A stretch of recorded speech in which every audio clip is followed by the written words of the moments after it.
नमो भगवते वासुदेवाय।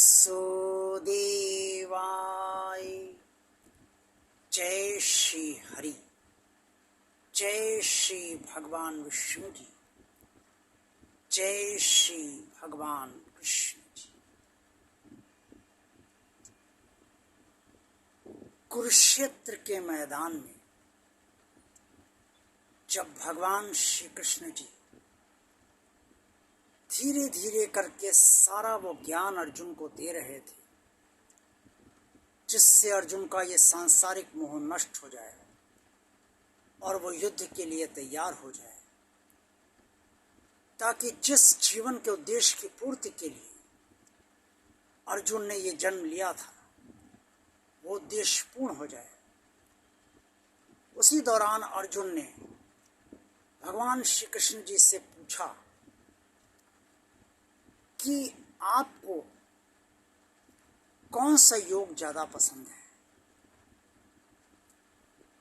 4 तरीके के योगों का वर्णन श्रीमद् भगवद गीता में स्पष्ट तौर पे वर्णित है, और ये वही वर्णित है जो भगवान श्री कृष्ण ने कुरुक्षेत्र के मैदान में अर्जुन से कहा है।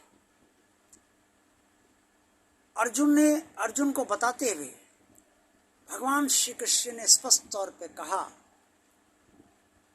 कि जो मेरा भक्त है उसे मैं उत्तम योगी मानता हूं, क्योंकि भक्त अनन्य प्रेम से मुझे भजता है, मुझ में मन को अर्पण करता है, मेरे प्रति परायण रहते हुए अनन्य श्रद्धा से मुझे भजता है। श्रीमद् भगवद गीता के अध्याय 12 में भक्ति योग के बारे में स्पष्ट तौर पे सब वर्णित है। भगवान श्री कृष्ण जी ने भक्त को उत्तम योगी इसलिए कहा कि जहाँ श्रद्धा है, जहाँ मन भगवान में लगा हुआ है, जहाँ हृदय का जुड़ाव है, वहीं भक्त भगवान में का हो जाता है और भगवान भक्त का हो जाता है। अन्य योगों में, चाहे वो ज्ञान योग हो, चाहे वो कर्म योग हो, चाहे वो ध्यान योग हो, ये स्थिति उतनी गहराई से नहीं आ पाती है जितनी गहराई से भक्ति योग में आती है। भक्ति योग में भक्त का हृदय भगवान के लिए धड़कता है। हृदय का स्पंदन भगवान के लिए होता है, और जब हृदय का स्पंदन भगवान के लिए ही हो तो भगवान को और क्या चाहिए। ढेर सारे भोग नहीं चाहिए, ढेर सारी आराधना नहीं चाहिए, उसे तो हृदय का जुड़ाव भक्त का चाहिए। भक्त हृदय से पुकारे भगवान को तो भगवान हर क्षण भक्त के साथ।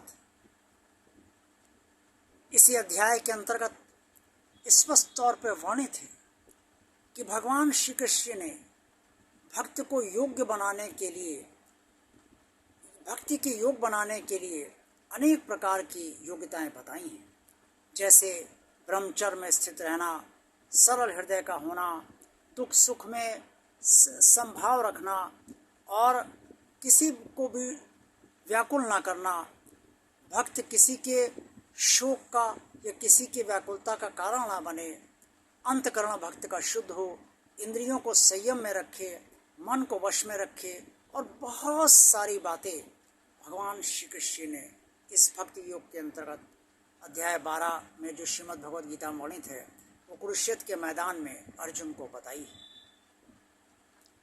भक्त में एक भावना होती है और भावना से ही भगवान मिलता है। अगर भावना नहीं है तो भगवान नहीं मिलेगा। ज्ञान योग में जिज्ञासा होती है कि क्या ज्ञान है, ज्ञान पाने की और ज्ञानी बनने की आतुरता होती है।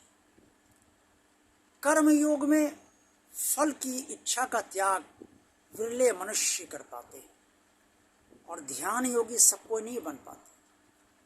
लेकिन मनुष्य जो योनि है उसमें भावना होती है। भावना ही माता पिता से बच्चों का पालन पोषण कराती है, संरक्षण दिलवाती है, और माता पिता ही बच्चों से और बच्चों से अपना भावना से ही सब कार्य करवा पाते हैं। अगर भावना नहीं है तो बच्चे भावना से नहीं जुड़ पाएंगे। बच्चे भी सेवा शुश्रूषा माता पिता की भावना से ही करते। हर रिश्ता भावना से ही होता है। भगवान श्री कृष्ण जी स्पष्ट तौर पे जो परमात्मा ने शरीर बनाया है उसमें मनुष्य योनि को जानते हैं कि मनुष्य योनि में भावना मनुष्य के अंदर बहुत गहरी तौर पे विराजमान है, और बुद्धि भी है, और वो सब कुछ है जो अन्य प्राणियों के अंतर्गत अन्य योनियों में नहीं है। इसीलिए मनुष्य जो है वो भक्ति जितनी गहराई से कर सकता है उतने अन्य प्राणियों को ना तो ज्ञान है और ना उनमें भावना इतनी है और ना वो कर सकने में समर्थ है।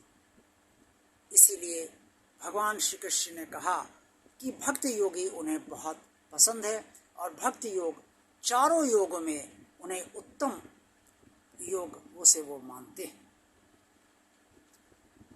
भगवान श्री कृष्ण ने भक्ति को जो सबसे बड़ा माना है वो इसलिए माना है क्योंकि भक्त में भगवान के प्रति प्रेम होता है, भगवान को पाने की लालसा होती है।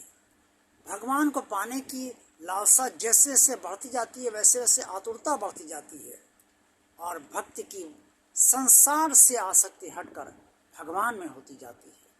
जब ये सब कुछ हो जाएगा तो भगवान भक्त का हो जाएगा और भक्त भगवान का हो जाएगा, और जब दोनों एक दूसरे के हो गए तो फिर बचा ही क्या। सब कुछ तो मिल गया भक्त को, और भगवान को अपना भक्त मिल गया। आज का वीडियो आपको कैसा लगा?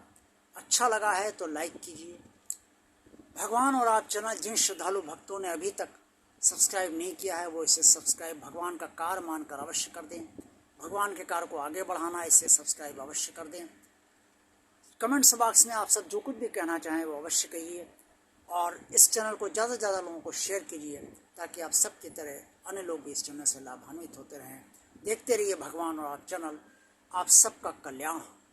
ओम नमो भगवते वासुदेवाय। जय श्री हरि, जय श्री भगवान विष्णु जी, जय श्री भगवान कृष्ण जी।